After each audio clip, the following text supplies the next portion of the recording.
You wake up to the sound of rain on your window. You groan, roll over, and check your phone for the forecast. 3 more days of it, apparently. You sigh, grab an umbrella, and go about your day like nothing happened. But somewhere buried in your brain is a version of you that never had that option. A version of you that once faced weeks, sometimes months, of rain with no roof, no forecast, and no way out. What did that version of you actually do? The real answer is far stranger than they got wet. 200,000 years ago, your ancestors were not sheltered in caves waiting out storms like a scene from a documentary. Most of them had no permanent shelter at all. They moved, constantly.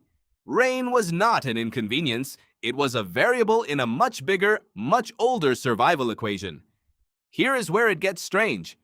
Some of the harshest climate swings in human history did not push our ancestors toward extinction. They pushed them toward creativity.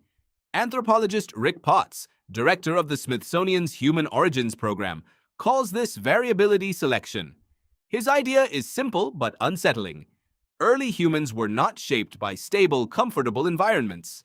They were shaped by chaos. Wet seasons followed by droughts. Floods followed by scorched land. Your ancestors survived not because the world got easier. They survived because the world never stopped changing. Think about that for a second. The instability itself became the filter. The individuals who could adapt quickly, who could read a changing sky and adjust behavior within days, were the ones who passed on their genes. The rigid ones did not. So when the rain came and kept coming, what happened? First, they moved to higher ground. This sounds obvious, but it required something your brain still uses today: spatial memory and risk prediction. Early hominins had to mentally map their territory, remembering which valleys flooded and which ridges stayed dry season after season. That mental map is the ancestor of the one your brain builds right now when you learn a new city. Second, they use natural shelter far more resourcefully than most people imagine. Overhangs, caves, even dense tree canopies became temporary refuges. One of the most important sites for understanding this is Pinnacle Point, on the southern coast of South Africa. Archaeologist Curtis Marian has spent decades studying this site, and his research points to something remarkable. During a brutal glacial period, when much of Africa's interior turned into cold, dry, and unlivable terrain, a small population of humans survived by hugging the coastline. Caves along the cliffs offered shelter from storms rolling in off the ocean, while the shore itself provided a steady source of shellfish when inland food sources collapsed. You are, quite possibly, descended from people who waited out violent coastal storms in exactly those caves, eating whatever the tide left behind, listening to waves they could not control. Third, and this is where it gets almost uncomfortable, rain and flooding may have driven some of the earliest forms of cooperation. When a storm makes solo survival nearly impossible, groups that share shelter and food outperform groups that do not. Fire, once controlled, needed constant tending during wet weather. Keeping flame alive through days of rain required someone always watching it, someone always feeding it dry wood gathered in advance. That single task, repeated across generations, may have quietly built some of the first specialized social roles in human history. Does any of this sound familiar?